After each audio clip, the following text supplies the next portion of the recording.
Кыргыз Республикасы болгону көптөгөн мыйзамдарды, закон актларын кабыл алат. Ошол эл аралык коомчулукта, ошолордун шарттарына жооп берген. 21-кылымга татыктуу бир республика катары көрсөткөн, кабыл алып жүрөбүз. Бирок ошол мыйзамдардын ал көчүрүлөбү, же өзүбүздүн баягы өзөгүбүздөн өнүп чыгабы, ал аткарылары башка нерсе. Ошонун ичинде ушул аялдардын укуктары жөнүндөгү мыйзамдар. Бирок менин байкоомдо мына 30 жыл болуп калды эгемендүүлүктө мыйзамдар аткарылбайт Кыргызстанда. Бирок кыргыздын кээ бир салттары аткарылат. Эмне себептен? Көрсө биздин бул эл, этнос, улут болуп жашообузда көптөн бери ошол адатка байланышкан, салтка байланышкан эрежелер боюбузга, аң сезимибизге көбүрөөк сиңген дагы мыйзамдар биздин аң сезимибизге көбүрөөк сиңелек. Мына ошол себептен биз адаттын нормаларын тезирээк аткарабыз. Ой, уят. Айнан түкүнчө жерге кудага барганда момунтип барбаса уят маселе. Бул айылда муну жүргөн уят деген бар. Ал эми мыйзамга келгенде, ал мыйзам биздин боюбузга сиңелек болгондуктан, биздин жүрүм турум нормасына айлана элек болгондуктан, аны аткарууга келгенде биз чабабыз. Мына ушул көрүнүш бул аялдар укугуна байланыштуу дагы. Аял айтсак болот. Ошол себептен жанагы улут өлөт, улут сыйгырдап кыйкырган кыймылдар мындайга келгенде алар менимче шок болуп калышы дагы унча калышкан жок. Бул бир. Экинчиден, алар дагы ошол Кыргызстанда ким укук коргоочулар жакшы билесиңер, violence деп жүрбөйбүзбү, Бул зордук, зомбулук. Бул эми жалаң аялдар эмес, кыргыз коомунда аябай балдарга карата, эркектерге карата, карыларга карата, улуттук азчылыктарга карата, жана башка азчылыктарга карата, ошонун ичинде аялдарга карата дагы зомбулук көрүнүшү өтө кеңирип тарап кеткен. Ошол себептен бул Америкадагы Флойдтун өлүмү азыр антирасисттик кыймылга кандай түрткү берип, бүтүн дүйнөнү ойготуп, Англия, Европанын кээ бир өлкөлөрүнө чейин ойготуп аткан сыңар эле. Ошол Флойд кандай символ болуп калса, ал эми мен Флойдко кандай киши, бул башка маселе, бирок бул жерде жанагы укук жөнүндө маселеси болду. Анын сыңарында эле бул соңку окуя, Олжобай мырза, кыргыз элин мына ушундай ушул маселеге дагы бир жолу көңүл берип, улутту ойготуп турган көрүнүш, кыймылга бир түрткү болуш керек деп эсептейм. Өзүңүздөр билесиздер, маселен жан жаныбарларда да мындай салт жок да. Мындай эркек жаныбар, маселен итти алалы, ит канчыкты талаганын өмүрү көргөн киши барбы? Жан жаныбарлардын арасында ургачыга ушундай кордук көрсөтпөйт да. Могу кечээки Сузактагы жана эркектин аялдын эки мойнуна машинанын дөңгөлөгүн байлап коюп, ага таш салып, анан жаакка шакылдатып, чапкылап, кайра үстүнө суу коюп, телевизорго көргөзүп аткан, элге видео көргөзсүн, эл көрсүн муну деп аткан. Бул айбандын да айбанга теңөөгө мүмкүн болбой атпайбы такыр? Ооба, эми эмне дейбиз эми? Мен айтып атпаймынбы, биз ушу көптөн бери айтып жүрөбүз го, улуттук деградация депчи. Мына бул да ушул улуттук деградациянын бир көрүнүшү. Кече аты эсимде жок, ошо бир сүрөтчү. Мен таң калдым, ошол сүрөтчү мурдалап тартып койгонбу десем, көрсө, ошол видеону көрбөй туруп, ошол сүрөттү көргөндөн ушунчалык таасир алып, бир керемет бир сүрөт тартыптыр. Аты эсимде жок болот. Орусча го фамилиясы. Анан ошол сүрөттүн өзү биринчиден мындан аркы ошол аялдар укугу үчүн күрөштүн символу болуп калыш керек. Экинчиден канчалык бизди селт этиргендигин көрсөтөт. Анан албетте айтып атпаймынбы, зордук, зомбулук эми кыргыз коомунда аябай кеңири тараган көрүнүш да. Аябай кеңири тараган көрүнүш. Айтып атам, жана айтып атпаймынбы, бул ушул зордук, зомбулук нормаларын адаттагы кадыресе көрүнүш нормалары катары кабыл алганыбыз аябай жаман болду. Мисалы 90 жылдары бир кандайдыр бир умтулуу бар эле, уран бар эле, биз демократиялык коомду курабыз, андай кылабыз, мындай кылабыз деген. Бирок тилекке каршы андай болгон жок, кедерибизден кеттик. Себеби зордук, зомбулук деген менен, мисалы азыр мен угуп калам, Кыргызстанда кандай превентивный чараларды көрүш керек деп. Каяктагы превентивный чаралар? Биз андан өтүп кеткенбиз. Биз зордук, зомбулуктун ичинде жашап атабыз да. Ошого батып алганбыз. Демек, превентивный эмес, зордук, зомбулукка каршы күрөшүү деп аташыбыз керек мындан ары. Рита, сиз уланта бериңиз сөздү. Агай, сиздин сөзүңүздү улайта улап кете турган болсок, бир маселе бар да. Баягы агай айтпадыбы, мындай көбүнчөсү адаттар иштеп кетип атат, мыйзамга көп мындай кадам таштабай атабыз депчи. Но ошол адаттын дагы мына мисалы үчүн кыргыздар кантип бири-бирин тарбиялачу. Кыздарга 40 жерде тыюу деп акырын, чоң апаларыбыз биздин туура эмес иш кылып атсак акырын мындай саныбыздан оюп коюп, айт деп же көзү менен акырын тарбиялап коюп, эркек балага кантип тарбия беришкен. Анан бүгүнкү күндө жанагы агай да айтып кетпеди, Флойдтун кандай адам болгону ал башка маселе. Вот ошонун аркасы менен ушундай баягы милициялардын чегинен чыккан расисттик мындай жүрүм-турумдарга жол бербейбиз деген чоң толкун көтөрүп атат депчи. Ошондон улам баягы мындай митинг боло калып, же биз баягы реакция кылгандардын баары бул дагы ошол бир ыкма да. Эгер бүгүнкү күндө ушул видеону көрүп туруп анан баарыбыз үн катпай отуруп алсак, анда бул кадыресе көрүнүш болуп калат да. Ошон үчүн сизге чоң рахмат. Ушу ыкчам эле ушу талкууну уюштуруп койгонуңар бул дагы аябай жакшы нерсе. Анан экинчиден ушул туура эмес нерсе деп талкуулаганда дагы биздин мындай аттуу баштуу чоң аталар болобу, профессура, интеллигенция болобу, жанагы 40 чоро деп мындай улуттук патриоттук кыймылдар болобу, ошолор чогула калып талкуулап мындай болбош керек деген нерселерди көбүрөөк айтсак, анда ошондойлор токтойт эле да. Тилекке каршы мен дагы ушу бир сыйра сиз ушул тема менен чыгалык дегенде аябай аз убакыт болуп калды. Бир сыйра ошо патриоттордун баракчаларын мындай кирип караганга жетишип калдым. Эми ошол жерге мындай бул эмне деген шумдук деп дагы айткан маалымат жок да. Аны жөн эле мындай өткөзүп коюшту. Алар мындай салттуу кыргыздын када салтын алдыга жылдырабыз деп. Ошон үчүн мен деле мындай силер туура эмес иш жасап атасыңар деп аларды мындай күнөөлөгүм келбейт. Бирок биз уже ушундай мындай возрастка жетип калдык. Азыр биз жаш мунга өзүбүздүн кыймыл аракетибиз менен алардын кандай болгонун тарбиялашыбыз керек да. Анткени сөз менен айткан бул деген ишке ашпайт экен да. Мисалы үчүн жакшы бол деп коюп, өзүмдүн жасаган ишим туура эмес иш болсо, биздин балдарыбыз кудум биз жасаган нерселерди алар да жасайт экен да. Ошон үчүн биз туура эмес ишке убагында реакция кылып да коюп турушубуз керек да. Мурун мен укук коргоочу болуп жүргөн кезде дагы кээ бирде келе жөн эле мындай аз киши болсо дагы митинг кылып, бул туура эмес иш, муну туура эмес жасап атасыңар деп.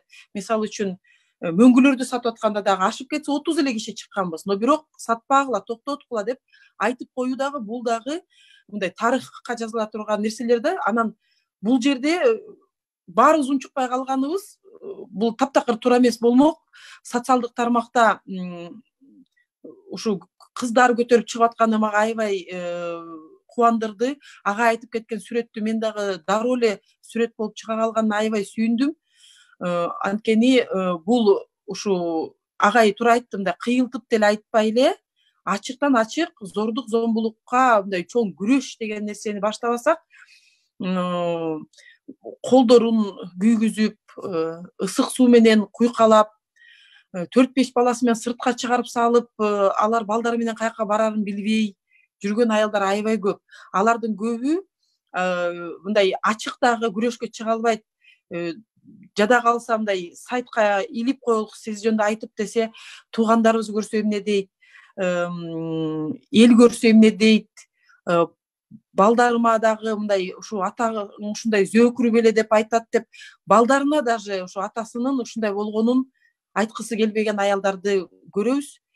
Ошонун айынан мен көбүнчөсү баягы мен деле мындай түрмөгө камаш керек, анан дагы бир нерсе кылыш керек дегенден алысмын. Балким ушу билим берүү тармагынан бир нерседен жакшы иштелбей атабызбы, же эмне себептен баягы ушу эркек балдарды тарбиялай турган кандай бир институттар иштебей атабы, эмне болуп атканын ушул жөнүндө да талкуулагым келет да. Анткени себеби баягы кызга 40 жерден тыюу деп, кыз кандай болуш керек деп, мына мисалы менде кыз да, уул да бар. Анан ай кызым сен муну жасашың керек, турмушка чыгып калсаң ал сага керек тиет деп бир топ нерселерди баягы айтабыз. Эркек баланы карап көрсөм баягы төрөлдүңбү эми аман бол дегендей эле мамиле жасайт экенбиз да. Анда бүгүн биздин алдыбызда чоң анда суроо турат. Биз анда кантип тарбиялашыбыз керек, эмне жөнүндө айтышыбыз керек, аны ким айтыш керек? Өзүбүздүн кыймыл аракетибиз менен анан ушу агай ушундай передача болот дегенде көбүрөөк мырзалар чыкса жакшы болот эле деген себебим, анткени биз баягы мен кандай болбосо дагы аялдарга солидарность кылып ушул эжени көргөндө жалпы ушу кыргыздын анткени укук коргоодо иштеп калдым да. Мисалы мен өзүм аябай мындай эмемин да, воинственныймын да. Мен мисалы үчүн бирөө менен согушат десе согушканга деле барчу да эмем бар да, кебетем бар. Бирок көп айымдарды баягы мага кайрылган айымдарды сүйлөшүп атканда ушу күйөөсү менен телефон менен сүйлөшкөндөн да коркуп, ушунчалык баягы сабагандан кийин жалкып калган, балдары менен жердин астына эле кирип кетейин деп аткан аялдарды көргөндөн кийин ушу эженин видеону көргөндө ушу жалпы Кыргызстандын айымдарынын абалынын символу болуп калабы ушул нерсе деп аябай ичим ачышты да. Ошон үчүн мырзалар көбүрөөк сүйлөп, мырзалар балдарына тарбия берип эметсе бул абдан чоң класс да. Мен азыр Арсланга сөз атайын деп атам. Арсланга сөзүм берүүдөн мурда мен Арсланды мындай айта билем. Арслан экөөбүз өкмөт уюмдун өкүлү эмеспиз, укук коргоочу эмеспиз, саясатчы эмеспиз.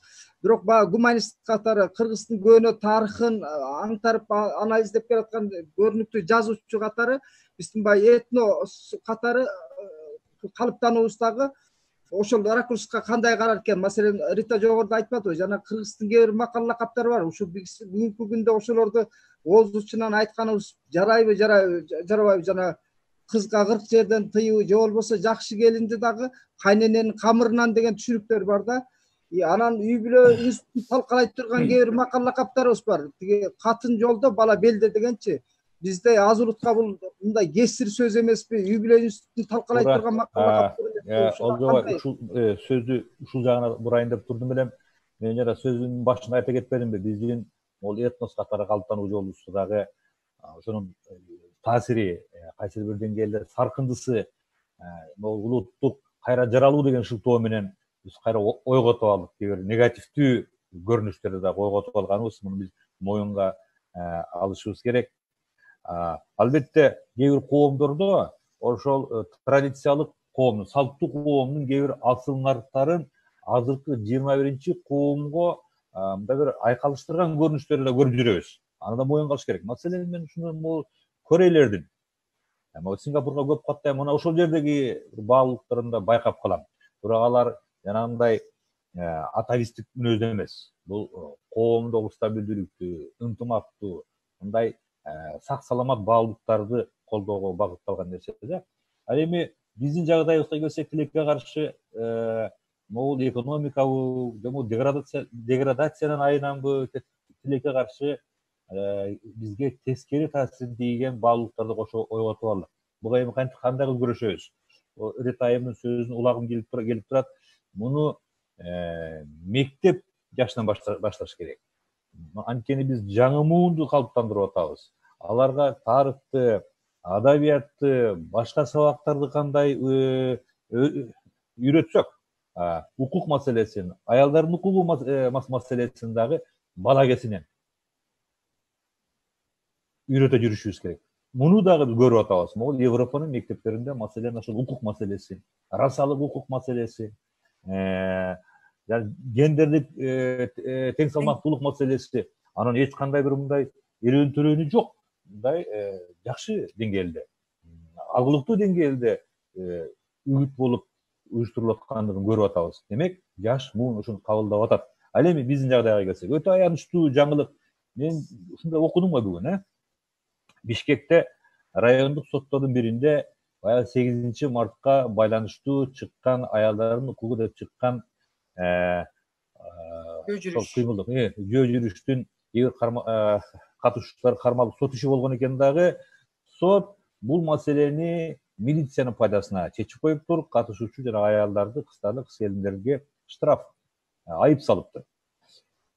Бул да бир эсептен өтө аянычтуу көрүнүш, себеби ошол күгө жүрүштүнгө да байкоп салып турган кишилер айтайын, бийликтер дагы, жанагы кээ бир кыймылдар дагы алардын ураандарын өтө бир жактуу кабылдап алышты. Утилированно деп коет го.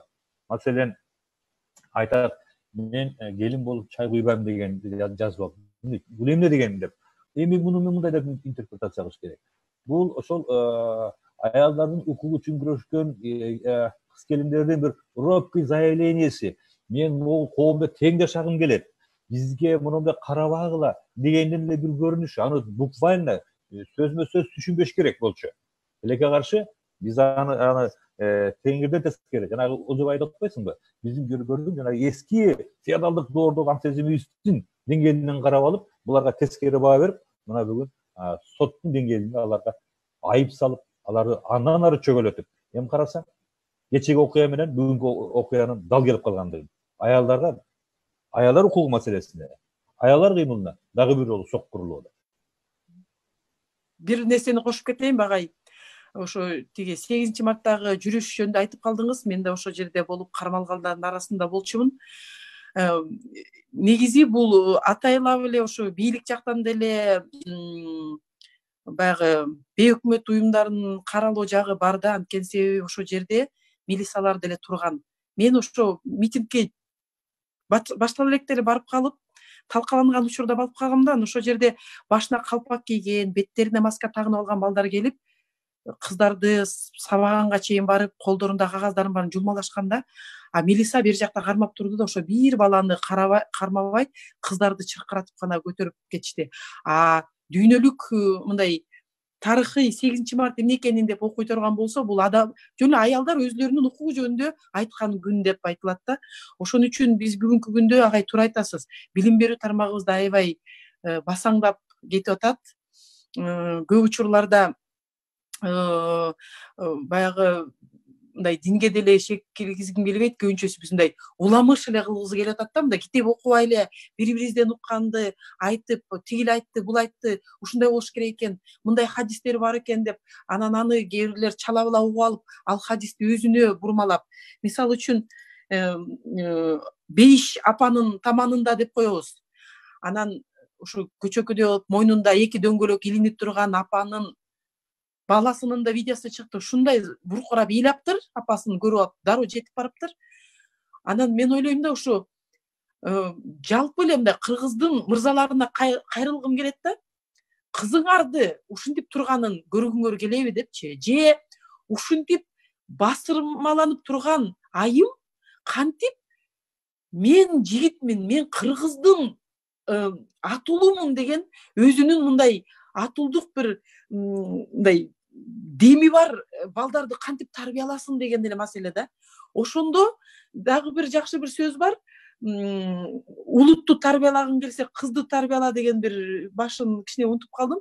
Ошондо аялга кандай мамиле кылсаң, ошол келечегиңе ошондой мамиле жасап аткан деп жыйынтык чыгарса болот да. Эгер биз ден соолугубуз начар болсо, биз ден соолугу начар балдарды жаратабыз. Билимибиз жок болсо, биз билимибиз жок балдарды көбөйтөбүз. Эгер биздин ушу мен ушул мамлекеттин толук кандуу эркин айымымын деп билимим да бар болсо, ден соолугум да бар болсо, укугумду да билсем, эч кимге өзүмдү сабатканга мүмкүнчүлүк бербесем, мен ошондой кыз уулдарды тарбиялайм деген маселе да. Ошондо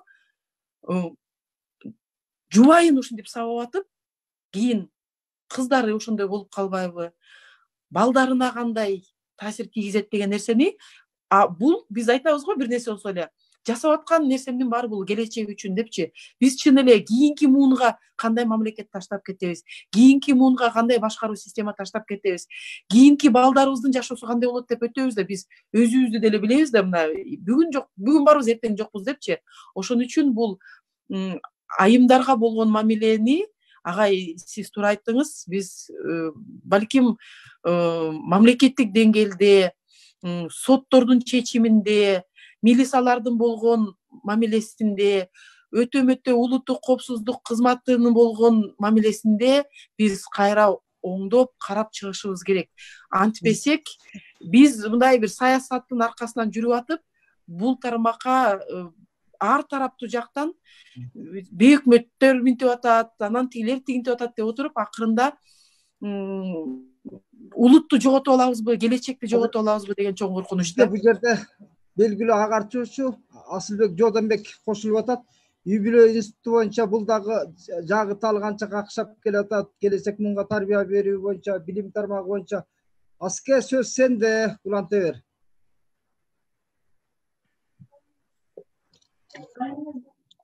Саламатсыздарбы? Мен азыр эми зарылым бир жака чыгып аттым эле. Ол жерге без видеоло кошула берейин, Рушат болсун. Оюңду айт.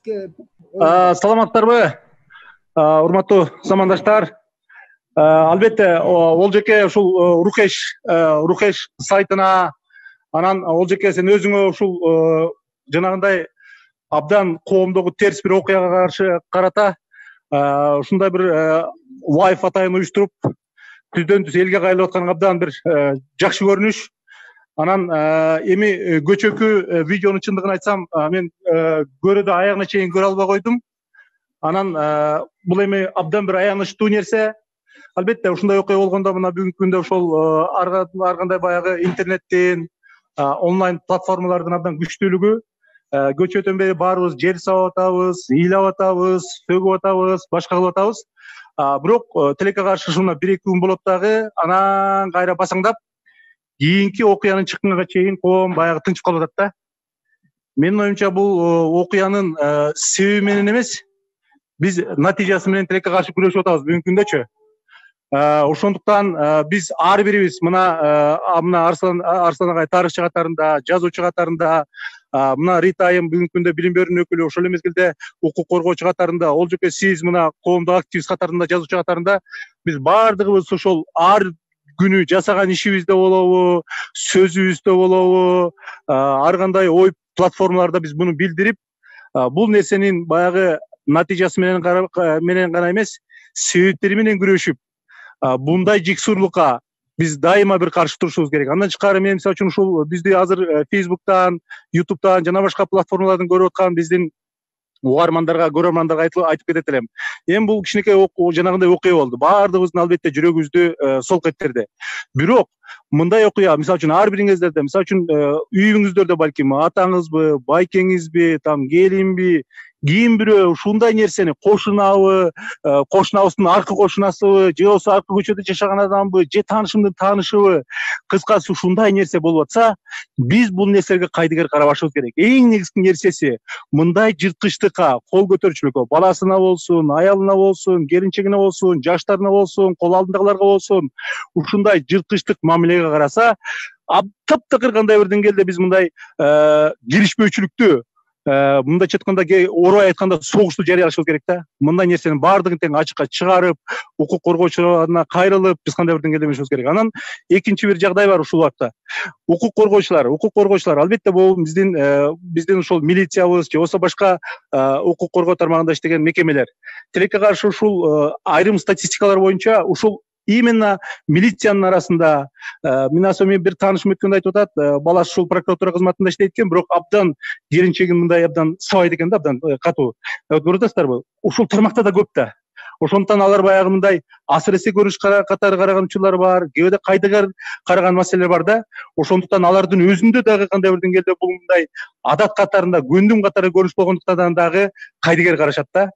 Андан тышкары эми ушул жанагындай ушундай зордук зомбулук көрсөткөндөргө каршы эми ал канча соттолот, эми ал укуктук дагы бар да.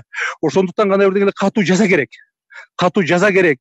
Элдин кандай бир деңгээлде бир баягы албетте ал жанагы адамды өтө бир мындай ташбаран калбаса дагы, албетте ташбаран калуу деген бул өзү жапайы көрүнүш, мындай жиктөө сыяктуу бир кандай бир деңгээлде, мындай коомдук көзөмөл сыяктуу, ушул сыяктуу бир мекемелер иштеш керек болуп атат да. Андан тышкары ошол өзү азыр Рита айым аябай жакшы айтып кетти. Жанагындай айыл аксакалдары, айылдагы адамдар, тилекке каршы биз азыр коом, илим, мындай дүйнө каяка кетип баратат, биз артка мындай орто кылымдарга кетип аткандай бир түшүнүк менде калыптанып атат да. Себеп дегенде биз баягы жалаң гана жанагындай жөө жомоктор менен ой бизде боло берген деп коюп, жанагы азыр ол жекем айткандай жанагындай бир ушундай бир бүгүнкү күндүн таптакыр кандай бир деңгээлде шарттарына туура келбеген бир аксак бир макалдар менен биз кээ бир учурда алданып, коом да алданып атат да. Ушундай шартта биздин ушул дин кызматкерлери болобу, илимпоздор болобу, ушул жалпы эле ушул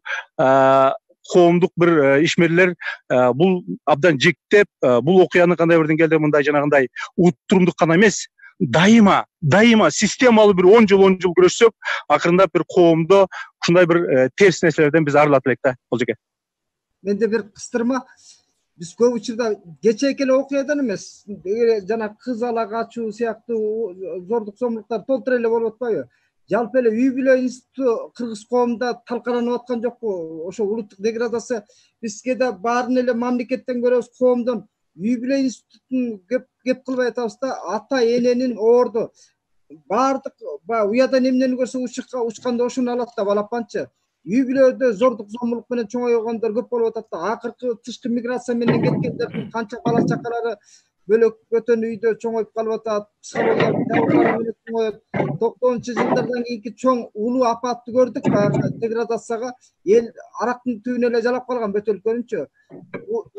Үй бүлөдөгү зордук зомбулуктар жана норма катары көрүнүп калганда, мына эми ошол коомдун өкүлү болуп чыга келди ошолорчу. Ата-энесине бычак салган, муздап салган, ал эмес энесин зордуктап салган балдар, мунун баары бизде чакан улутка, денеде улуткачы бир баягы жетимге көк чөтөлдүн керегине дегендей өтө кооптуу да. Анан жаш муундун өкүлү катары Айкут Конушбай эмнени айтар экен? Бул жерде активист катары дагы көп аракеттерди кылып жүрөт. Айкут, сөзүң болсо сен кошумчаласаң. Мен как раз ошол 90-жылы төрөлгөм, өзүм 93-жылкы болом. Андан кийин ошондо үй бүлөлүк зордук зомбулукту көрүп чоңойгон эмен муундун өкүлүмүн да. Анткени мен досторумдан ошол мен өзүм Бишкектик эмес, мен Каракөлдүкмүн. Ошол Олжо беке туура айтасыз, 90-жылдары биздин аталарыбыз бизден жогорку муун арак деле ичип калганда, арак деле эрмек кылып, анан кийин ошол бул аракты ичкенде адамдын ички дүйнөсүндөгү болгон нерселер чыгат экен да. Мен дагы түшүнбөчүмүн эмне себептен биздикилер соо жүргөндө нормальный жүрөт дагы, анан кийин арак ичкенде эле мас болгондо эле ушинтип эме болуп калат депчи. Айнып айбандан да эмен жаман болуп кетет деп. Кийин көрсө эме деп түшүндүм да. Бизде система негизи эле туура эмес калыптанган. Мектептен баштап бизде дедовщинада алсыздарды сабамай, то есть эгер сен алсыз болсоң, физически алсыз болсоң, мындай сөз жактан дагы жок болсоң, куугунтукталасың, токмок жейсиң, акчаң баарын алдырасың, буюмуң баарын алдырасың. Анан ошентип бир коомдо алсыз адамдар, алсыз эркектер пайда боло баштайт. Анан мектептен кийин мисалы армияга барат. Армияда деле ошол эле нерсе. Дедовщина деп алсыз адамдарды ошентип аябай тебилет жерге. Анан милиция кызматкерлери дейли, же военныйлар дейли, аларда деле ошол эле система. Бардыгы бири-бирин мындай тебелемей, адамды мындай сындырмай, адамды сындырмай, анан ошол сынып калган адамдар анан үйлөнөт. Анан ошол бүт ушунча жылдан бери топтолуп келаткан ичиндеги обидасын анан ошентип мас болгондо же бир нерсе болгондо анан бирөөдөн чыгарыш керек болот. Анан эркектер менен мисалы үчүн анча-мынчалар мушташпайт, коркот, алы жетпейт эркектерге. Анан эң алсыз ким үйүндө? Аялынан чыгарат. Аялы жок болсо балдарынан чыгарат дегендей да. Ушундай бунун мен мындай себептери, бир себептеринин бири. Биз эми ошентип чоңойдук. Эми Асылбек байке айтып атпайбы? Ошо бардыгыбыз эле ошондой эле, ошо мен деле өзүм эле, мен деле токмок жеп жүргөм, мен байкелеримди деле көрүп жүрдүм. Көп адамдары мисалы бизде азыр мен байкасам, коомдо эркектер көп эме унчугушпайт да, туура эмес көрүнүш болуп атса, унчугушпайт. Анткени эмнеге? Бир нерсе десе эле коркушат да. Мени сабап кетишет, өлтүрүп кетишет деп, анткени тарыхта болгон да ошентипчү. Канча адам мисалы үчүн баш көтөргөн адам жок болуп кетти. Ошон үчүн бизде азыркы учурда айымдарыбыз, кыргыз элин 90-жылдары биздин кыргыз айымдар сактап калды да. Эптеп соода кылып, челнок болуп, бир нерсе кылып бизди сактап калды. Анан кечеги видеону мен көрө алган жокмун. Мен күчүм жетпей койду ошо видеону ачып көргөн үчүн. Мен анын сүрөтүнөн эле түшүндүм да эмне болгонун. Биздин кыргыз эркектерин мындай жалпылап айткан туура эмес дейт, бирок мен жалпылап эле айтам. Жалпы кыргыздардын эркектер, именно эркектердин акыбалы ушундай да. Биз мисалы казак менен өзбекке каршы сүйлөй албайбыз, тажикке сүйлөй албайт экенбиз. Кой, тура эмес кылып атасың дей албайбыз да мисалы. Кыргыз эркеги деген ошондой экен. Анан биздин алыбыз жеткенибиз аялдарыбыз. Аял жок болсо балдарыбыз. Мен ошол азыр көрүп аткандарга айтам, ошондой эле, ачык эле айтам, мен жалпылаган тура эмес, анан бир келесоо үчүн дейт. Бир келесоо эмес, жалпы бардыгыбыз эле келесоо болуп калганбыз биз. Азыр ал видео таркады да бүт жергечи, кыргыздар ушундай экен деп койду да. Мурда эле уже айтып жүрчү. Дагы эме болуп калды да, бир доказательство, дагы бир кепилдик. Меники кыскача ушундай. Эми Олжобай, бир жакка кетип калды окшойт, сөзүбүздү уламтай берели. Ооба. Асылбек барбы, турабы? Линиядабы? Мен кичине улап кетейинби? Му жаш мундун айтканынан мындай ой пайда болду да. Айкут, рахмат. Баягы ачык сөздү айтпасак көп кишилерге жете бербейт. Ушу сиз ушуну азыркы айтып атканда мен өзүмдү жана айтып атпадым белем, бүт аялдардын арзымынын бул жерден айтып баштабайын деп баштап, анан азыр кайра тескеринче башкача ой келди да. Ошол коомго таасир тийгизип аткан, азыр Америкада байкап атасыңарбы? Ушундай болгон нерсе үчүн мен да жоопкерчиликтүүмүн. Мен да жоопкерчиликтүүмүн деп аттуу баштуу кишилер баары айта баштап, ушундай флешмоб жүрө баштады да. Анан Айкут мырзанын сөзүнөн улам менин жоопкерчилигим кандай болчу эле? Мен эмнени туура эмес жасадым, что ушул коом ушуга чейин келди деген нерсе келди. Анткени себеби биз бир четинен азыр мындай аялдардын баары ушундай басмырланды деп биз тиги кээ бирде бизде бөр тал десе баш алгымай жай бар эмеспи, тиги өлүм жазасына чейин барабыз, аркы барки деп аябай катуу чарага кетип калышы мүмкүн. Анан канчалык муну камаш керек деген сайын ошончолук аял киши ойлонот экен, эми балдарымдын атасын камап салгандан эмне, балдарымдын эле атасы бир преступниктин балдары болуп калат да деп эле кайра мындай ойлору башка жака кетет да. Андан сырткары мындай жанагы биз эң башында айтып кетпедикпи? Талим тарбия кылып эмне ыкмаларды колдонушубуз керек. Менин жоопкерчилигим ушул болуп атат да. Кандай талим тарбияны биз беришибиз керек? Ушу биздин мырзаларды мындай мырзалык духун көтөргөнгө деп. Анткени мен дагы кызыктар эмесмин, чтобы биздин жалпы мырзалар майдаланганыначы. Мен деле ушу колдоруна чоң-чоң сумка көтөрүп алып, үй бүлөнүн тажрыйба эмесин баарын мен чечем деген аябай күчтүү аялдар болгонуна деле мен кызыктар эмесмин да.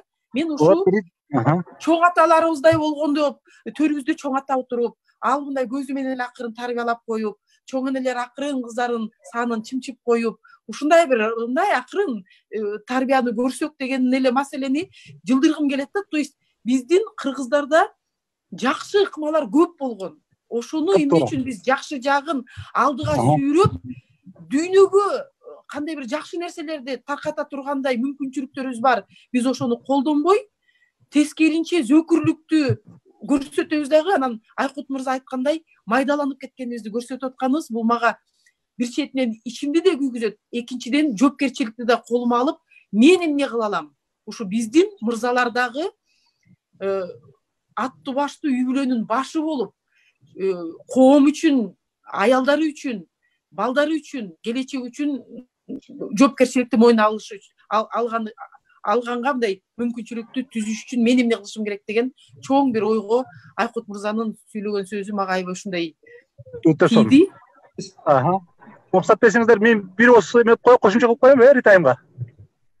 Бул аябай сонун нерсе. Бул как раз бул Кыргызда биз бала кезде Олжеке билесиздерби, баягы бир кызыбыз кор болбосун деген бир жакшы сөз бар эле элдечи. Кыздарды балдар эми эмне болсо дагы өзүнүн жанын багат, кара жумуш кылса деп, ошол биздин 90-жылдарда биз мектепти жаңы бүткөндө ошол ата энелер кыздарын тегиз окутканга тырышчу эле да. Жок дегенде ошол мугалимдикке берип, ар кандай ошол медучилищега жана башка окуу жайларга берип, кыздардын билимине аябай көңүл бурчу эле. 90-жылдарда баягы кыйналышта тилекке каршы кыздарыбыз дагы, балдарыбыз дагы жакшы билим ала албай калды дагы. ошонун бир үзүрүн да көрүп атабыз. Андан тышкары көрсө монгольский синдром деген дагы бир термин бар эмеспи? Себеп дегенде баягы жалаң гана кыздар жакшы билим алып, кыздар баягы билимдүү болсо, кээ бир учурларда тилекке каршы балдарыбыз дагы жакшы билим ала албай, мындай жатканда кээде комплекске болуп, ошол баш кошуп калган учурда аларга мындай абдан жексурлук мамиле кылып, өтө бир оор мамиле кылып, кызганчаактык кылган учурлар да бар да. Ошондуктан бул жерде абдан бир маанилүү нерсе, биз ушул билим берүү сектору ата эне катарында ар бирибиздин башыбызга чоң жүк.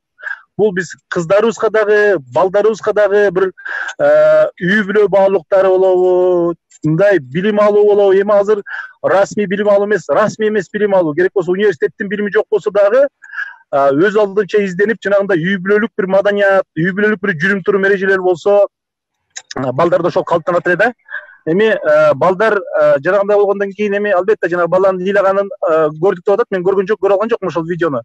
Эми ошол атасы жанагынчалык сабап, ошончолук ошол сабагандыгын бир мындай адаттагы көнүмүш адат катарында көрүп атат. Анан эң аянычтуу нерсе эмне болуп атат?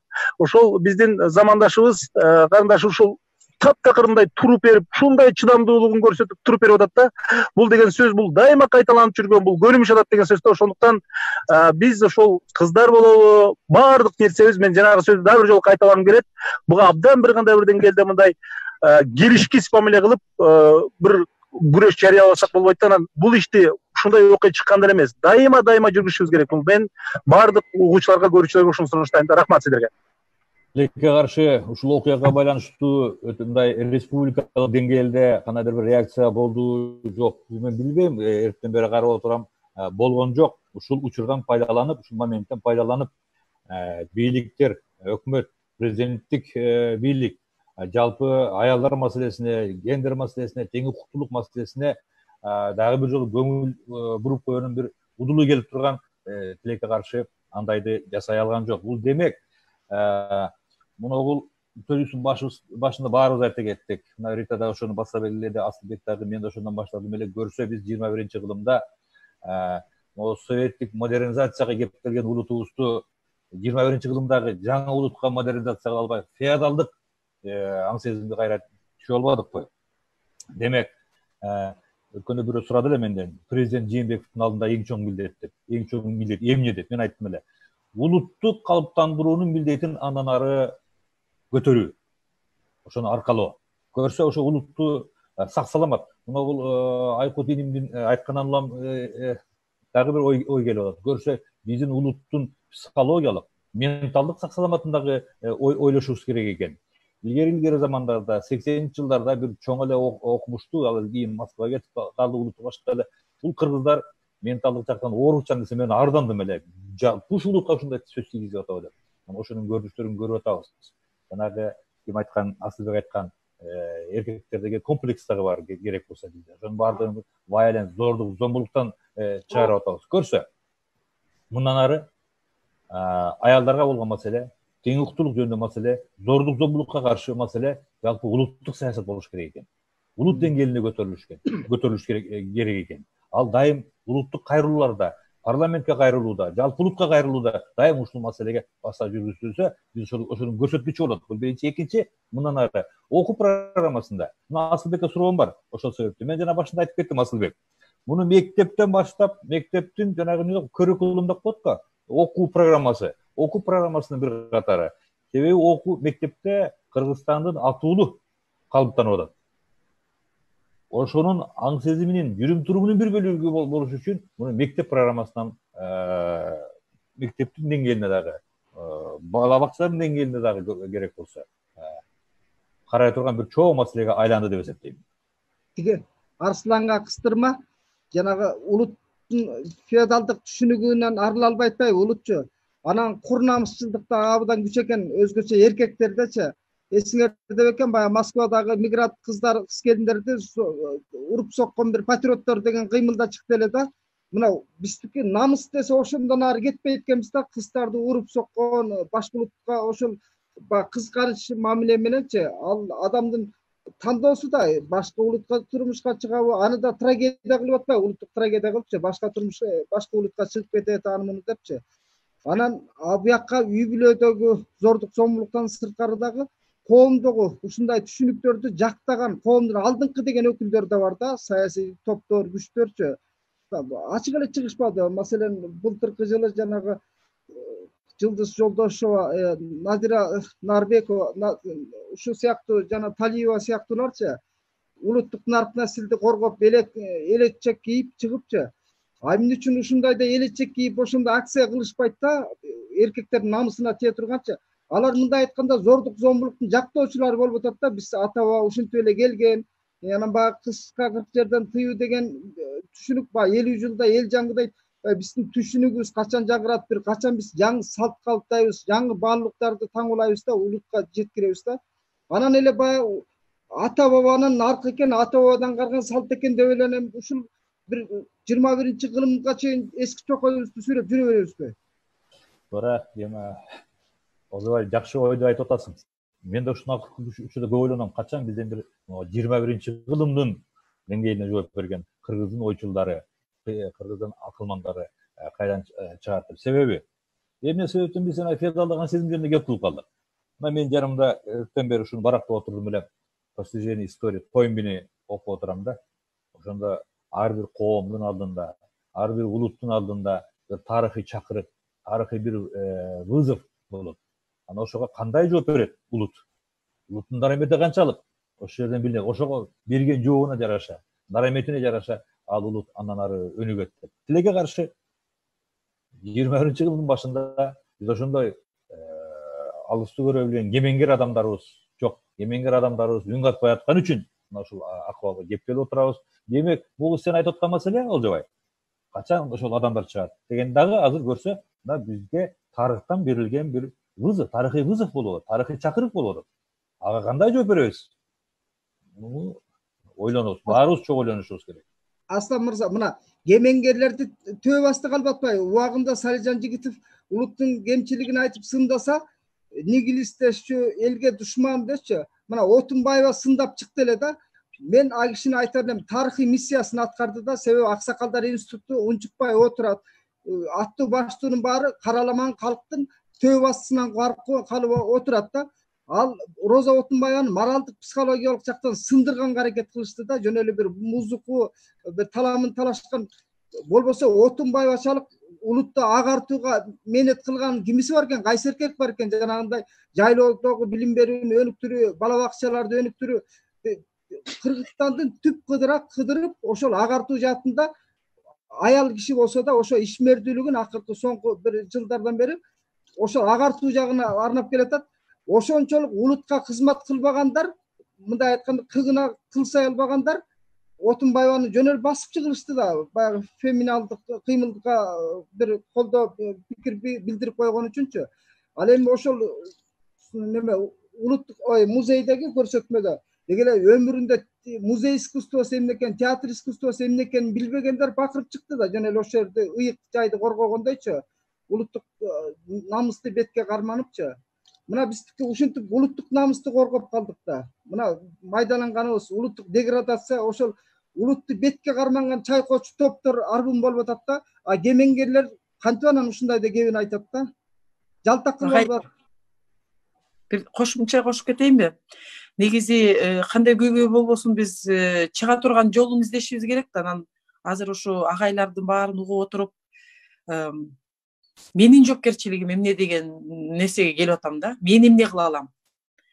Анан ушундай окуя болгондон кийин мындай каражат деле талап кылбаган, жана агай деле айтпадыбы, мындай аттуу баштуу кишилер кимиси реакция жасады экен деп карап көрдүк депчи. Мамлекеттик органдар жактардан реакция кандай болгон, же ошол эле биздин ажекелер,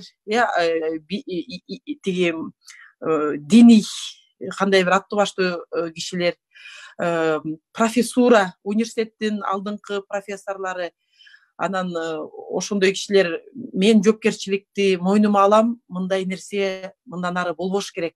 Мен көзөмөлү менен келтирбейм. Жана агай айткандай, кошунабыздын кошунасында да мындай болбош керек. Мен кайдыгер болбойм деген жалпы эле флешмобту мындай жүргүзүп ийсе, бул акчаны деле талап кылбайт да.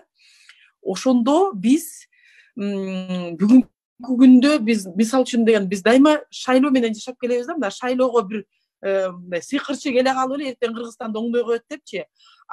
Өнүккөн мамлекеттерде күндө Кудайдын куттуу күнү жаран өзүнүн жарандык көзөмөлүн, талабын ушундай нерселер менен билдирип турат да. Даже митингдердин өзүнүн бир вазипасы бар. Кайсы жериң ооруп атат деген ал баягы митингде, мына мен могу жерим ооруп атат деп 4-5 киши чыга калып ак үйдүн алдында өзүнүн көйгөйүн айтып чыгат да.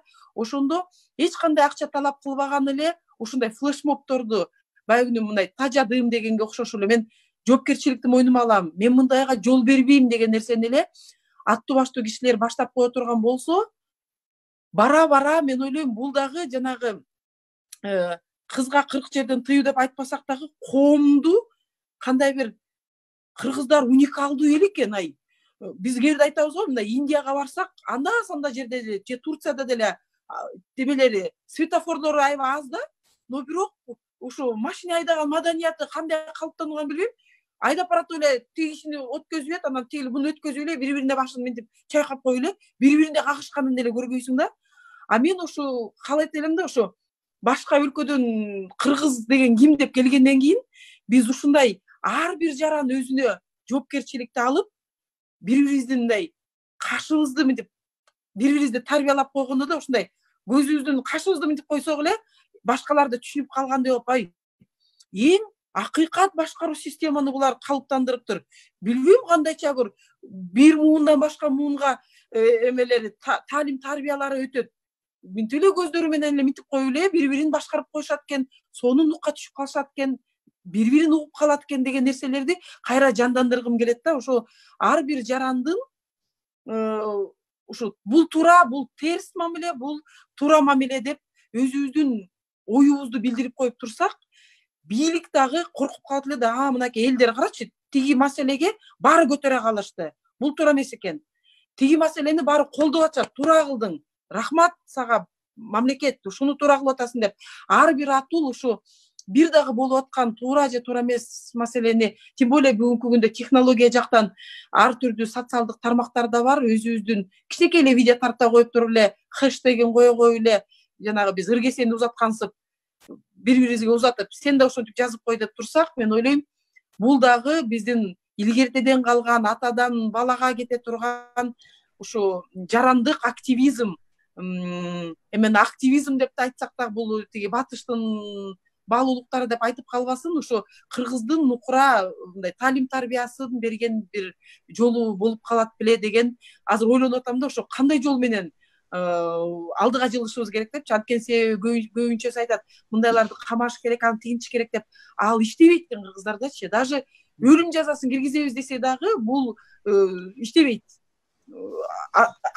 Тескеринче күйөөмдү өлтүрүп салып анда койкуй деп тескерине кетет да. Ошон үчүн жеңил, кыргыз өзү жеңил нерсени жакшы көргөн эл болгон үчүн жеңил, затратасы жок ушундай ыкмаларды балким акырындан практикага киргизип коомду тарбиялайбызбы деген ой болот. Мына бүгүнкү биз да эч кандай каражатты талап кылбайт, тек гана мына эс акылдуулар соц тармактарда көбүрөөк үн катып турсак кичине элде да анализ кылат, ой жүгүртөт да, ориентация болот да.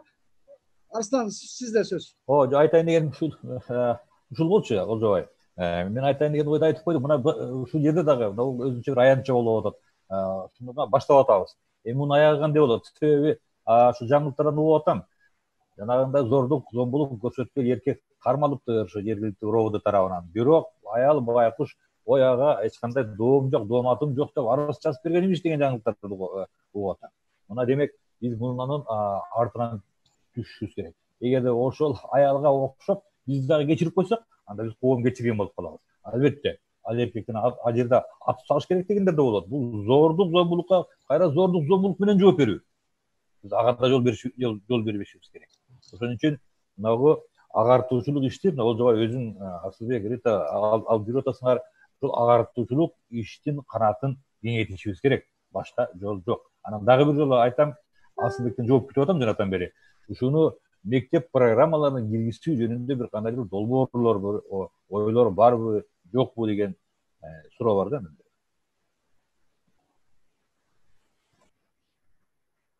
мен өзүмдүн тармагымды айтып кетейинчи. Башталгыч кесиптик билим берүүдө бизде көбүнчөсү мындай программаны киргизсе дагы баягы мурунку стандарттар менен деле кете бериш көрүнүштөр бар да. А эгер мугалим изденсе, өзүнүн алгебра сабагынын ортосунда деле талим тарбия берип койгонго мүмкүнчүлүгү бар да.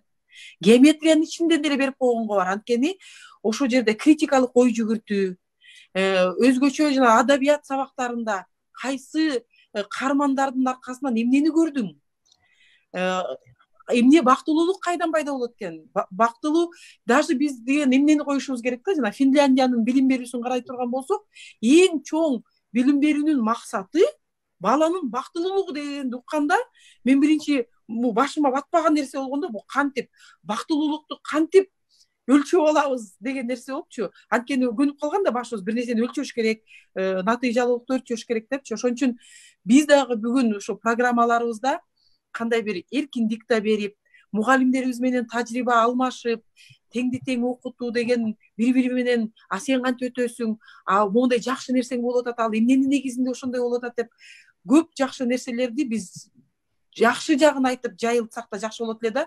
Анткени мен ушу башкарууга келгенден көбүнчөсүн көрүп атам, биз көбүнчөсүн мындай выговор берем, сөгүш жарыялайм деп ушу баягы мындай инквизиционный бир нормалар жакка кетип калат экенбиз да. Аларды бир анан алар коркуп, ошо мен убагында эле келейин, мен жаман бир нерсе кылбасын деп эле ушу деп. Тескеринче сен кыйын турбайсыңбы? Сен балдарыңдын жүрөгүн карачы, кандай сонун кылып аштың. Сенин группаңдагы балдар кыздарга сумкаларын көтөрүп жардам берип атат, ага кантип жетиштиң деп тажрыйбаларын ушундай таркатса, мугалимдердин колунда биз азыр просто жоопкерчиликти ар бир адам, мугалим андай жоопкерчилик 10 эсе көбүрөөк болуп болуш керек. Анткени мугалим бул илгертеден келген биздин жол көрсөтө турган, өзүнүн жүрүм туруму менен үлгү боло турган кишилер да. И бийлик бутагындагы кишилер дагы кудум ошондой болуш керек да. Жана биз айтып кетпедикпи, милицияда жүрүп өзү аялын сабай турган болсо, анда кантип биз ага теңелишибиз керек. Биз милицияны көргөндө ал бизге жардам бере турган, укуктук жакты орундата турган нерсе бизге көзүбүзгө көрүнүш керек да. Ошон үчүн мен ойлойм, азыр ушу ыкмаларды дагы биз өзгөртүп, көбүнчөсү мындай жакшы жагыбызды да айтып, келгиле деп бири-бирибизди мындай бийик энергияга толтурушубуз керек болуп атат да. Анткени кыргыз эмне үчүн сакталып келген? Анткени анын ыкмалары жакшы болчу, анын өзүнүн ушундай жакшы энергиясы бар болчу. Эмне үчүн биз азыр ушул тармакка майдаланып кеттик деген нерселерди тарыхты жакшы билген адамдар, санжырачылар, психологдор балким ушундай бир ар тараптуу биз колго алышыбыз керек болуп атат да. Ылдый басмырлабай, тескеринче өйдө жака чөйүп турганга да. Рита, бизчи кыргыз коому үчүн, улут үчүн бир гана бейөкмөт уюмдар чырылдап атканда же жарандык активисттер эле активдүү болуп аткандай болуп атат да. Чыгармачыл интеллигенция четтен карап тура бериш керек. Мындайдачы адабиятчылар, философтор, тарыхчылар кол кушуруп отургандай да, мындай бурчтан шыкалап отургандайчы. Себеби момундай улуттук деградацияга келгенде адабий агартуу жаатынан билек түрүнбөй атабыз да, балдар үчүн чыгарма жаратпай атабыз. Үй бүлөлүк институт үчүн психологдордун эмгектери жок. Мындай гуманитардык наука, илим жайылтылбай атат да. Үй бүлө маселесине келгенде, үй бүлө тарбиясы, адам биз көп учурда эле демилге көтөргөнгө кыйын экенбиз, мыйзам көтөрүп чыкканга кыйын экенбиз. Улуттун моралдык соолугун оңдой турган гуманитардык бир долбоорлор керек да. Акын жазуучуларды андыктан айтар элем, акындарды жөө жомокто эмес, биз үй бүлөнү, бүгүнкү турмуштагы кыргыздын көчүн оңдой турган чакырыктарга бир эмнеге жарамдуу боло албай атабыз да. Олжега мүмкүнбү? Ооба, уланта бер. Азыр Арслан агай айтып кетпедиби, жанагындай окуу программаларына кириш керек, мектептен башташыбыз керек депчи. Негизи мына өзүңүздөр билесиздер, билим берүү эң консерватор тармак, бул билим берүү тармагы экен да, оңой менен оңолушу, мындай бурулуш аябай кыйын экен да. Анан өзүңүздөр билгендей 30 жылдан бери ушул билим берүүнү реформалоо боюнча сөз жүрүп атат. Бирок тилекке каршы бүгүнкү күндө ошол билим берүү тармагында дагы көйгөй көп да. Анын бири ушул Арслан агай сизге айткандай азыр жанагындай кошумча программаларды киргизүү. Биздин жанагы чоңдорубуз улам Финляндияга, Эстонияга жана башка мамлекеттерге каттап келип атат. Анан анализ жүргүзүп көрсөк, жанагы PISA деген жыйынтыктар болду, баардык ошол жыйынтыктардын баарын талдап көрсөк, ошол 2016 ошол 6-9 жылдарга чыкпадыкпы? Ошол жылдарга анализдеп көрсөк, бизде ошол окуучулардын орточо жүктөмү, жылдык жүктөмү 1224 саат болгондо 1200дөн ашкан. Ал эми ошол Финляндия, Эстония сыяктуу мамлекеттерде дээрлик аз, 1000ге жетпейт да, 700дөн ошол 900га чейин да. Бул жерде эмне болуп атат? Эми ошентип кандай бир деңгээлде бизде канчалык окуу жүктөмү көп болсо дагы, предметтердин саны көп болсо дагы, тилекке каршы ушул билим берүү саясаты, билим берүүнүн сапаты жогорку деңгээлде болбой атат. Анан өзүңүздөр билгендей, Советтер Союзунан бери жанагындай тарбиялык сааттар жумасына берилип келет. Керек болсо 2003-жылы жанагындай адеп деген сабак кирип, андан кийин азыр интеграциялашты. Демек, бул багытта менин оюмча жанагындай программалардын, предметтердин кириши, андан кийин өзүңүздөр билесиздер, жанагындай сергек жашоо образын деген сабак киргизилсе, анда дагы биздин коомдогу ар кандай көз караштагы адамдар чыгып, жанагындай балдардын жыныстык мүчөлөрүн окутат экен деп кыйкырып алдырып салышты, өзүңүздөр билгендейчи. Ушул сыяктуу коомдо мындай кулай турган, бир бетке ала турган нерсе көп да. Анан азыркы күндө болсо ошол билим берүү системасынын бир баш оорусу бар да. Кантип ушул сабактарды интеграциялайбыз деп баягы бириктирип, сабактарды бириктирип, окуу жүктөмдөрүн азайтса, ар бир предмет, ар бир жанагындай кошумча курстар бири-бирин менен баса калат да. Жок, меники гана маанилүү деп. Мисалы үчүн жанагындай ар кандай так илимдер болобу, гуманитардык багыттардагы предметтер болобу, баса калып эле мындай кыскартуу аябай кыйындыкка туруп атат да. Анан ушул эле мезгилде мына азыр биз Facebook'тан жана башка платформалардан туруп алып какшап атабыз. Бирок ошол эле мезгилде ошол биздин мугалимдердин арасында болобу, коомдун өкүлдөрүнүн арасында болобу, ошол Олжеке айткан, сиз айткан интеллигенциянын арасында деле бизди ушунчалык жек көргөн адамдар толтура. Мына ошол Ританы болобу, Олжеке сизди болобу, мисалы үчүн баарыбызды сынчылар аябай көп да тагылат. Ошондуктан кандай бир деңгээлде бизди канчалык деңгээлде адамдар угат. Мына ошол эле коронавирус боюнча 20 адам менен сүйлөшсөңүз, 18 адам бүгүн билбейт. 18 адам билбейт эмес, ишенбейт да. Болбогон кет деп, мына мен азыр эле бир адам менен сүйлөшсөм, тим эле чалкасынан кетет да, дейт. Врачтар жугузуп атыптыр, тигил бул, оор деп каттап атып коет деп. Демек, жомоктор көп да. Ошондуктан биздин элде көбүрөөк жанагындай фактларга, далилдерге, илимий табууга эмес, ушактарга, кандай бир деңгээлде жанагындай такталбаган айтымдарга ишенгендер аябай көбөйүп кетти. Мектептердин арасында, билим берүү мекемелеринин арасында дагы тилекке каршы балдарды баягы мындай критикалык ойломун, сынчыл ойломдун, өзүн өзү таануусун, изденүүчүлүктү өстүрбөстөн мындай түп-түз коюп алып, көздөгөндөн чыкпа, кыргызды кыргыз канат эме оңой, сырттын баары бизде душман деген сыяктуу бир таңуулаган мугалимдерибиз да аз эмес. Бул жерде киргизип кой менен, жаңы бир сабакты киргизип кой менен бул маселени чече албайт экенбиз. Ошондуктан биз бул жерде ата-энелер менен, мугалимдер менен, коомчулук менен иштеш керек. Ошол эле мезгилде коомчулуктун өкүлдөрүн да көп, мындай белгиликтүү, жергиликтүү деңгээлде ошол коронавирус боюнча болобу, жанагындай окуя боюнча болобу, баягы коомдук прессага балким бирди айтып коюшу мүмкүн. Мындай турганда бул айта берет, булар бизди бузат, бул туура ушундай болуп келген деген сыяктуу эки жүздүүлүк, мындай оюн ачык айтпай, коомго чыкканда бир нерсени айтат, күнк-мынк деп, баягы башка адамдар менен сүйлөшкөндө экинчи ойду айткан адамдар көп. Ошондуктан биздин коом деген өзү мындай бүгүнкү күндө абдан бир опурталдуу болуп кетти да. Ошондуктан ар бирибиз өзүбүздүн иштеп, жүзүбүздү жарык кылып, мындай ачык айтып, ачык талкуулап, ийри отуруп түз кеңешкен бир платформаларга өтсөк аябай сонун болот деген пикирдемин. Рахмат. Арслан, сизге бир суалым бар да. Бизде бүгүнкү күндө мындай сынчыл көз караш калыптанбай атат да коомдочу. Сын айткан кишини же прогрессивдүү бир идея айткан, креативдүү ой жүгүрткөн кишини дароо эле бир батыштын шпиону, агенти дейт, улуттук маселени козгосоң теңирчи дейт, ислам баалуулугун айтсаң араб кул дейт. Айтор жарлык тагуу бир адатыбыз күчтүү абданчы. Бул оорлуу коомду моралдык оорусу же бул кандай кылабыз мындай нерсеге? Жазуучу катары, ойчул катары кандай карар элеңиз, кандай баам бересиз? Сен эле бул ошол сынчыл көз караш зарыл го дейм бүгүнкү коомгочу. Өзүбүздү өзүбүз сындабасак, башка улуттун өкүлү сындаса, бул ал өң көрүнөт, башка көрүнөт, бизди кемсинткендей, басынткандайчы. Эмне үчүн биз өзүбүздү өзүбүз сындап, өзүбүздүн кемчилигибизди тааныбайбыз? Качан бир улут өзүн тааныйт?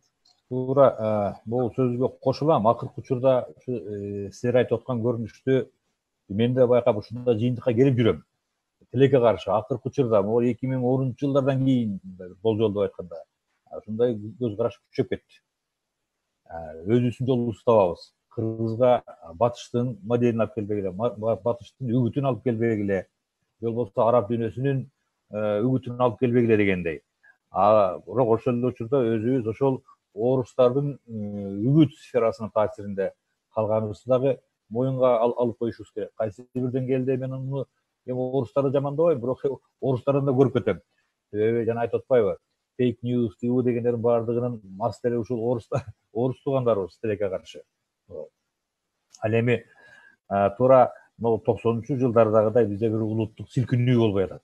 Жана сөздүн башында ошон үчүн айттым, бизде ойчулдар жок болуп калды тооба. Себеби учурунда ошол Салижан Жигитов, дагы бир толгой аксакалдар, Айтматовдор баш болуп, ушуну кеп кылып турар эле, улут биздин алдыдагы маягыбыз кайсы, кандай ориентирлер менен баратабыз деп. Биз азыр ориентирди жоготуп койгон, маяктан адашып калган кеме сыяктуу акыбалда турабыз. Албетте, мен эми ойчул деп койсо, мен анчалык ойчул эмесмин. Менден өткөн ойчулдар бар кыргыз коомунда.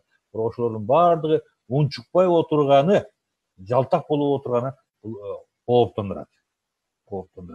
Себеби бир атактуу бир философтун сөзү менен айтканда, биз ушуга көнүп алдык. Маселен, 90-жылдары улутубуз деградация болуп баратканда, деп көнүп баш силкеп койдук элек. 80-жылдын кыргызы кабыл албаган нерсени биз 90-жылдын кыргызы ошого көнүп койду. 90-жылдын кыргызы кабыл албаган жүрүм турумдун нормаларын 21-жылдын кыргызы кабыл алып ушундай болуп турбайбы деп койдук. Ошону ойлоп, улут кайта турган, өзүбүзгө өзүбүз сын айтчу жерден сын айта турган кишилердин үн бериш керек болуп атат. Үн бериш керек, добуш бериш керек, айтыш керек. Анын үчүн эмне кылыш керек? Айланып келип, биздин массалык маалымат каражаттарынын деңгээли деген маселеге такалат. Алар кандай информацияны издеп атат? Расмий маалымат каражаттары, расмий көз караштарды бийликте отурган бир уч тараптын көз карашын жактай турган кишилерди издейт. Тигилер сыртта калып калып атат. Кыргызстандагы массалык маалымат каражаттарынын деңгээли дагы бир сөз кыла турган нерсе, ал өзүнчө маселе. Алар болсо кайсы бир майда саясий топтордун, кайсы бир кландын башчысынын көз карашын жактаган информацияларды издеп туруп атат дагы. Андай терең ой айткан, омоктуу ой айткан кишилер дагы да болсо четте туруп калып атат. Ошол себептен укук коргоочуларды сындоо, бейөкмөт уюмдарды сындоо аябай күчөп кетти соңку учурда. Булар бизди сак саламаттыкка, улуттук менталитеттин, жүрүм турумдун сак саламаттыгына чакырган күч эмес беле? Муну дагы аябай жанагы азыр эки кайчылаш жолдо турабыз. Демек, дагы да болсо бул бүгүнкү күндүн 2020-жылдын ошонун ичинде могу саясий өнөктүктүн алдында кош аралашып кеп козгой турган бир чоң улуттук маселе. Ага кошулам. Демек, ойлонушубуз керек. Бирок ошол ойчулдарды кандай кылабыз, кантип башын бириктиребиз? Мына сиздин Урухеш сайтыңыз бар экен. Көбүрөөк чыгып, ошол адамдарды алып чыгалы. Эсенбай Нурушев деген аксакал бар, Рустепек Чоротегин деген үлкөн ойчулдар бар. Алар дагы үн катсын. Советтик билим алып калган кишилерден дагы, алар дагы өздөрүнүн баягы кайра көз караштарын, жүрүм турумун кайра карап болуш керек. Аларга да бир үн берип көрөлү. Кандай эле? Силер кыргыз адамынын кандай болуп калыптанышын кааланар эле? Ошол адам калыптандыбы? Эмне болуп калды деп. Өткөндө бир ойчул айтат, тооба, мен 20 жыл мурунку көргөн кыргызды азыр тааныбай турам деп. Себеби ал деградациянын канчалык деңгээлде жүргөн деңгээлин көрүп атат, ошого кейип атат. Бирок ондай платформага чыгып, жалпылыкта айта албай атабыз. Муну дагы биз ойлонушубуз керек. Мен ушул жерден Арсландын сөзүн улай, Ритага сөз берейин. Мен бул жерден Арсландыкына толук кошулам. Жанагы Россиянын фильтрленген маалыматычы, биздин элдин аң сезиминчи ушунча уктуруп салды. Россиянын идеологиялык установкаларычы. Маселен, Рита сыяктуу кыз сайкалдай ой калчаган бейөкмөт уюм болуп келди буга чейин. Азыр мамлекеттик түзүмдө иштеп атат.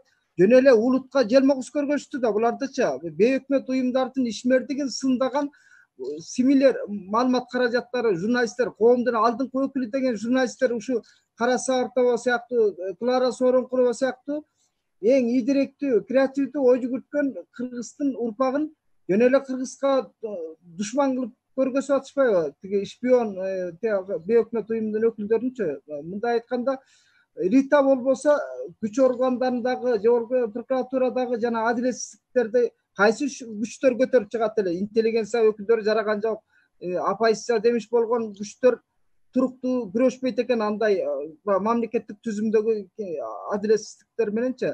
Ошо бейөкмөт уюмдар аркылуу биз коомдун алдыга жылып келатабыз да, жарандык активисттердин аракети менен. Интеллигенция өкүлү болсо кумга башын катып жатат. Анан биз ошол чындыктын тили менен сүйлөгөн бир жоон топ пайда боло албай атат да.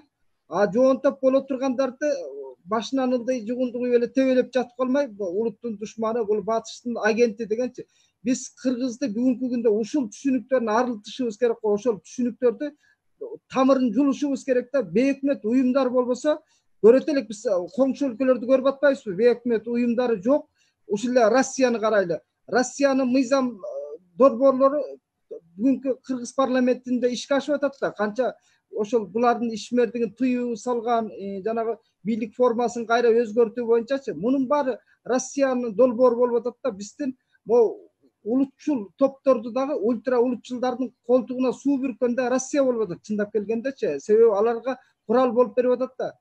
Мына ачык айтайын, ошондой долбоорлордун бири жанагы кыргыз жет атасын билбесе кул, же болбосо кыргыздын баласы боз үй чечкенди же устакандаган сөз билиш керек деген долбоорлор бул Россиянын долбоору менен.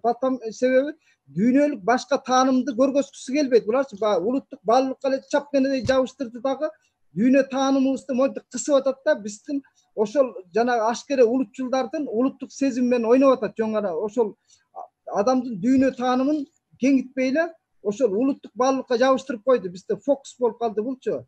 Анан башка дүйнөнү тааныгыбыз келбейт. Адамзатка жалпы ортоктош баалуулуктарды таанууга келгенде эле ошол бизде бир жанагы өткөн замандагы КГБшниктерден өтүп кетти биздин коомдун өкүлдөрүчү. Дароо эле шпионду таап чыгат, дароо эле бир жарлык тагат, мол деген шпион, мол деген кыргыздын чыккынчысы деген. Мына кыргыздын коомуна ушуну көбүрөөк какшашыбыз керек го дейм. Рита, сөз сизде. Азыр мен баягы мамлекеттик кызматта жүргөнгө байланыштуу баягы мамлекеттин жоопкерчилиги кандай деген суроону өзүм койгум келип атат. Чын айтканда жанагы коомдо дагы активисттер бар эмеспи? Андай эмес деп баса калганчы. Ошол активисттерди деле коомдук укук коргоо органдары чоңойтушкан, аларды атайын даярдашкан, бири-бирине карама каршы койгон. Тиги мен билгенден 2005-жылы эле баштап биз митингге чыксак, тияктан бийликтин митингине чыгып, анан бияктан бир активисттер чыкса, тиякта бийликти жактаган активисттер чыгып, бүгүнкү күндө биз А деп жазсак, фейковый аккаунтту түзүп алып туруп Б деп жазгандар толтура. Бунун баары жанагы орустарда айтып коет го, разделяй властвуй деген теорияда. Бизди бөлүп жарса, биз майдаланып чүйдөлөнүп, бири-бирибиз менен ар түрдүү маселе, регион болобу, диний маселе болобу, көз карашың болобу, билим, эмне кайсы маселе болбосун, биз бөлүнүп жарылганга эле кетип атабыз. Бул дагы мен ойлойм башка мамлекеттердин кандай бир саясаты, ушу бөлүп жарып коеле, бизди мындай акырын бири-бирибиз менен кагыштырып коюп алдыга жылган. Ошон үчүн бүгүнкү күндө биз эгер чын эле могу коронавируста бекер келген жок да, бизди баарыбызды тарбиялады, баарыбызга көрсөттү. Мен ойлойм ушу акча түшпөсө деле өлүп калбайт экенбиз деп көп жактан тарбиялады. Ошон үчүн азыркы күндө биз кайра ушул маселенин аркасынан мындай туура сабак алып алышыбыз керек да, кайсы багытка барабыз, эмне үчүн биз бириге албай атабыз, эмнени эле бөлүп жара албай атабыз. Жанагы өлтүрө элек аюунун терисин ары бери сүйрөгөнсүп эмнени сүйрөп жүрүп атабыз, кийинки мунга эмнени калтыра алабыз деп, эгер ошолорду азыр ойлонуп отуруп, бул жерде мамлекеттик органдар кичине колго алыш керек да. Анткени себеби чын эле агай сиз айткандай парламенттеги дагы повесткаларды карап көрө турган болсо, эң чоң мамлекеттин көйгөйү бул коомдук уюмдар дегендей эле көрүнөт да. Анткени себеби ошонун тегерегинде эле маселелерди тургузуп атат. Чынын айтканда талкуулай турган маселелерди бир күнүн ичинде 3 окуудан өткөзүп туруп, акырын өткөзүп берип, башка менчикке өткөзүп атканды көрүп атабыз. Ошон үчүн бул маселе дагы ошо бизди бөлүп жарып, биригип, жанагындай баарыбыз бирдиктүү бир идеяны алдыга түртө албагандын эмеси, бул геосаясаттын маселеси биз бирөөбүз А деп бирөөнү Б деп бири-бирибиз менен телишкенче акырын кол алдыбыздан жерлерибизди, гендерибизди, кандай бир дагы бир маселелерди чечип кетип аткандары бул ойгоно турган учур келди деп ойлойм. Кыргыз кылым жаңыртып келген, мен ойлойм азыр ушу бир жана инстинкт самосохранения деп коет да, биз же алдыга жылабыз же жок болуп кетебизби дегенде балким ойлонуп мен жооптумун деп ар бирибиз өзүбүздүн иш ордубуздан бир биригүүгө, алдыга умтулууга, өнүгүүгө, кыргыздын эң жакшы жактарын алдыга чыгарып туруп, ошонун негизинде дүйнө жүзүнө кантип жаратылыш менен мындай шайкеш жашоону уюштуруш керек, балким көрсөтө турган жолубуз бардыр. Мен ойлойм ошого барганга мүмкүнчүлүгүбүз бар болуш керек. Но ошого жетишибиз керек да. Азыр спикерлердин баарына бир талкууга текст калтырайын, таштайын. Могу жерде Руслан Адылов деген бирөө чыкты да, жана суурду ийинден чыгарыш керек эмеспи? Мына ошондой улутчулдардын бирөө мындай деп жазып атат да, баягы бизде либералдык саясатты пропагандаланган батыштын шпиондор экенбиз да бизчи. Анан калктын аң сезимин ошол жашыруун риторикалык ыкмаларды колдонуу жол менен батыштын ыплас маданиятын манипуляция жолу аркылуу пропагандалагандын жүргүзүп жатасыңар дейт да. Мына эми ошо Сузактагы жанагы катынына кызыл камчылык кылып аткан эркек бул батыштан келдиби? Ушуга жооп берсеңер.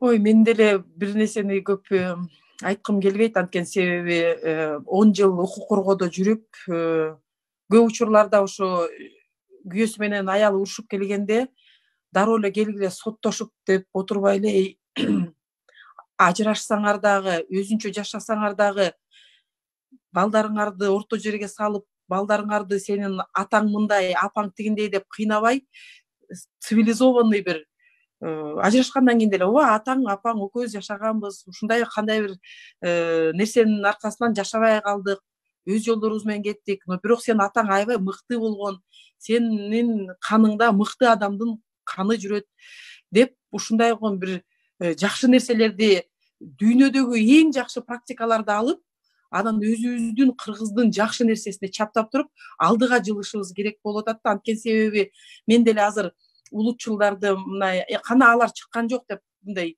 көбүрөөк күнөө санабай, мындай күнөө кое баштасам, алар бизге күнөө кое баштайт да, анан биз бирибизди ушинтип бөлүнүп жарылып эле, анан балким бирөөлөрдүн максатына жетип аткан болот да. Ошон үчүн мен жалпы кыргыз элин мындай чакырып кетким келет да. Сиз да күнөөлүү эмессиз, мен да күнөөлүү эмесмин. Баарыбыз жашоодо кандай бир жашоонун сабагын алып өттүк, кандай бир жолду бастык.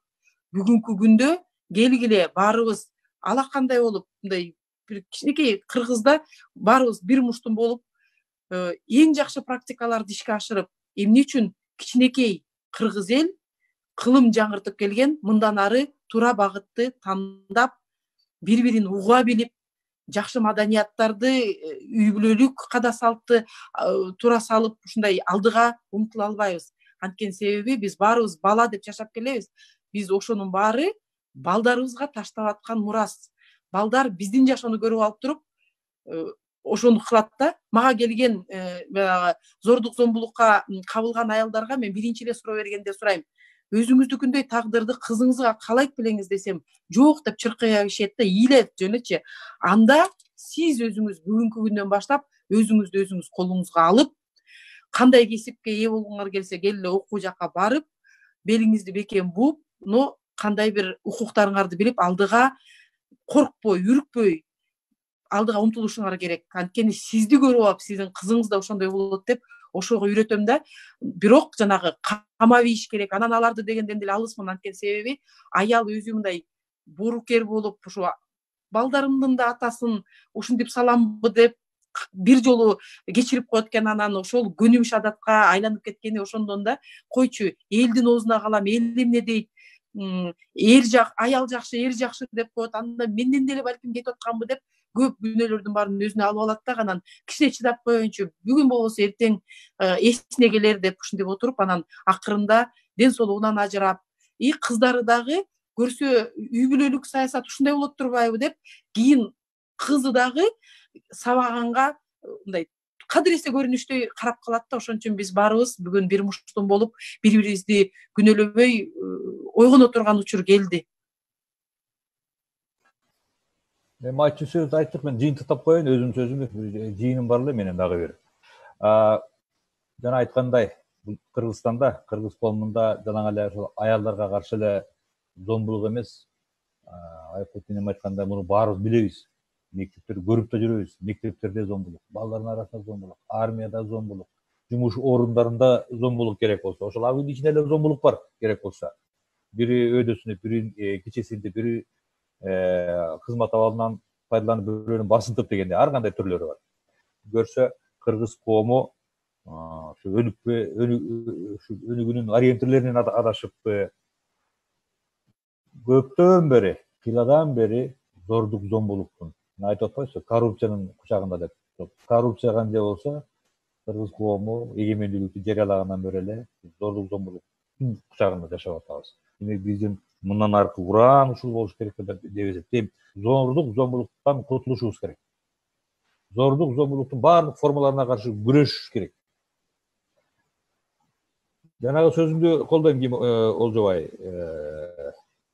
Биздеги жанагы адаттын нормаларын өзүбүзгө бат сиңирдик дагы, 21-кылымдын нормаларын биз кабыл албай атабыз. Маселен, бир эле мисал. Албетте баарыбыз көчмөндүн баласыбыз. Ат мингенди үйрөтүп атабыз дагы, бирок машинени кантип миниш керек, анын эрежелерин кантип сакташ керек дегенди баарыбыз үйрөнбөй атабыз, сиңирбей атабыз. Ошол себептен маселе бирдикиле айтайын. Илгери бирок айтсам ишенбейт. Жол кырсыктарынан өлгөндөрдүн саны боюнча Кыргызстан тилекке каршы дүйнөдө 1-чи орунда турат. Ар бир 100 000 машина деп эсептегенде.